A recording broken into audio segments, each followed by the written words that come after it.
Hi, hello, வணக்கம். எல்லோரும் எப்படி இருக்கீங்க? இப்போ பாருங்கள், இது பலாக்கொட்டையை, அதாவது சக்கை கொட்டையை உரித்து நெகமே போச்சுங்க. பாருங்கள், உரித்து இவ்வளோ உரிச்சிட்டோம். இது ஈஸியான வழி இருந்தால் சொல்லுங்கள், ஷேர் பண்ணுங்கள், கமெண்ட் பண்ணுங்கள்.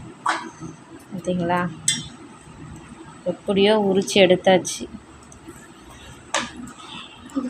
இது சாப்பிட்டா என்னெல்லாம் நன்மைகள்னு சொல்லுங்கள், தீமைகளும் சொல்லுங்கள். சரிங்களா? இந்த மாதிரி யாரெல்லாம் சாப்பிட்ருக்கீங்க? அவிச்சு சாப்பிட்ருப்பாங்க, குழம்பு வச்சு சாப்பிட்ருப்பாங்க, பொரியல் பண்ணுவாங்க. நீங்கள் எதுவாக சாப்பிட்ருக்கீங்கன்னு சொல்லுங்கள். சரிங்களா?